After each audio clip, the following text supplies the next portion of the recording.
Mes très chers frères et sœurs en islam. Assalamu alaikum, wa rahmatullahi wa barakatuh.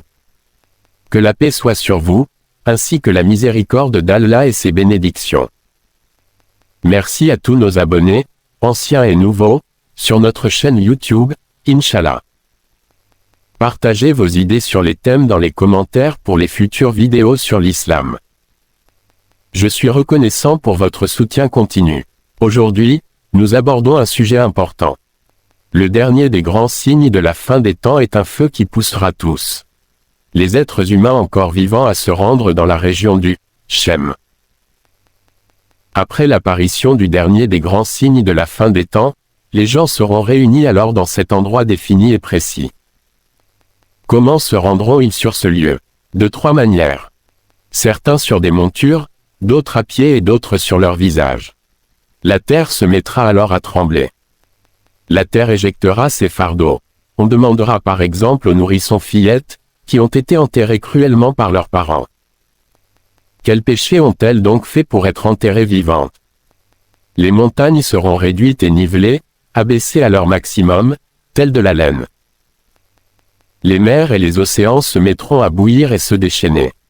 La vue sera éblouie par un rayonnement intense.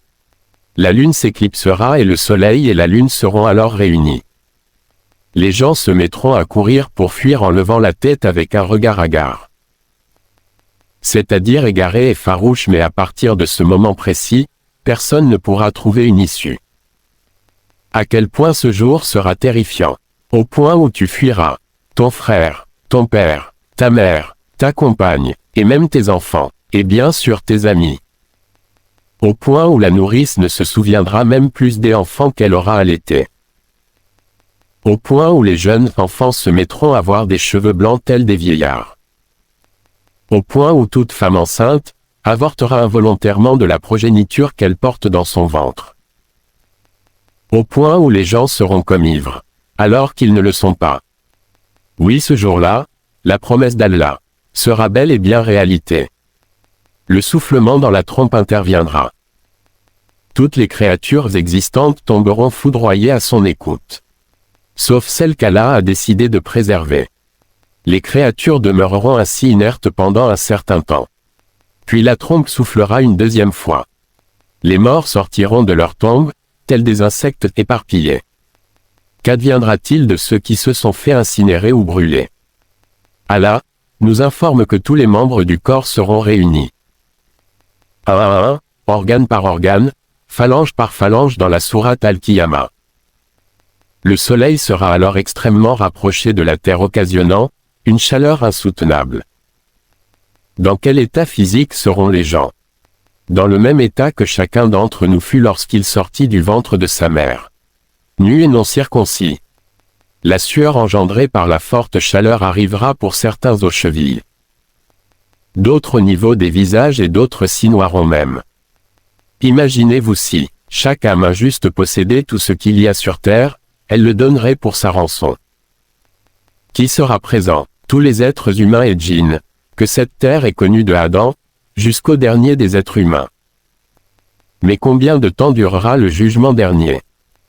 Pour vous donner une idée, ce jour-là les gens penseront que leur vie sur terre n'a duré que quelques heures, tout au plus, comparé aux 50 000 années que comptera ce seul jour unique. Les croyants sincères seront à l'ombre du trône d'Allah, auprès de leur famille protégée de cette forte chaleur. Le jugement mettra un temps insoutenable à débuter. Au point où c'est le prophète de l'islam Mohammed, qui intercédera auprès d'Allah, pour débuter le jugement. Chaque âme, une à une sera soumise au jugement. Personne ne pourra venir en aide de personne. Chacun ne pensera qu'à lui-même. Chaque âme recevra son livre. Et de quel livre parle-t-on? Du livre que les anges recueillant, sur la droite et sur la gauche de nos épaules, écrivent quotidiennement en fonction de nos actions. Du livre de nos bonnes œuvres et de nos péchés. Certains recevront leur livre par la main droite. En signe de leur droiture, le jugement leur sera alors facile. Ils pourront alors retourner heureux, auprès de ceux qu'ils aiment. D'autres recevront le livre par la main gauche. Ils voudront alors n'avoir jamais existé. Ils sauront immédiatement que le jugement leur sera extrêmement difficile. Comme nous en informe Allah, dans la sourate Al-Haqqa. Quant à celui à qui on aura remis le livre en sa main gauche, il dira, « Hélas pour moi. J'aurais souhaité qu'on ne m'ait pas remis mon livre, et ne pas avoir connu mon compte. Hélas, comme j'aurais souhaité que, ma première mort, fût la définitive.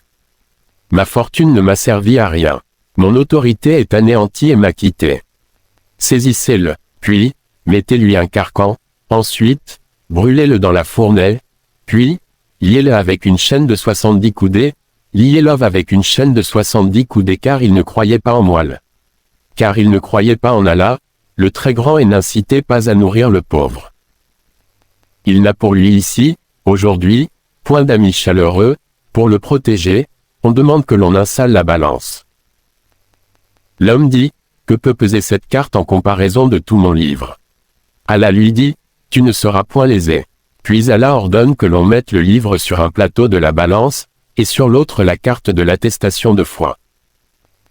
Le livre deviendra si léger que la balance portant l'attestation de foi penchera. En vérité, dit le messager d'Allah, rien ne peut peser aussi lourd que le nom d'Allah. Ce jour-là chaque croyant se verra attribuer une part de lumière par Allah. Certains comme une montagne et d'autres un tout petit bout, posé sur l'oreille. On installera alors à Sirat, le pont qui mène au paradis. Entre deux bords de l'enfer ce pont sera aussi étroit que la lame d'une épée. Chacun traversera ce pont selon la lumière qui lui aura été attribuée. Certains aussi rapides qu'un clin d'œil et d'autres en rampant avec difficulté. Ce dernier verra alors l'enfer de très près au point où ses mains seront touchées par le feu. Mais il parviendra tout de même jusqu'au bout. Cette personne dira alors qu'Allah soit loué pour m'avoir accordé ce qu'il n'a accordé à personne en me délivrant de l'enfer après l'avoir vu de mes propres yeux. Pour finir ce jour-là, il y aura donc des visages horrifiés assombris et couverts de poussière et d'humiliation.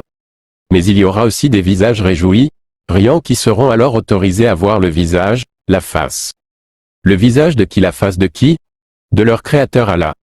Et ceci sera la plus grande jouissance et le plus grand plaisir jamais ressenti par l'être humain. Ils demeureront alors ainsi sans ne vouloir aucun changement. Mais comment donc sera la vie des gens au paradis? Comment est-elle composée? Y a-t-il qu'un seul niveau? Comment vivront les gens de l'enfer? Connaîtront-ils une fin à leur supplice? Les gens de l'enfer auront-ils tous le même châtiment? C'est ce que nous verrons Inch'Allah dans le prochain épisode de la fin des temps avec preuve.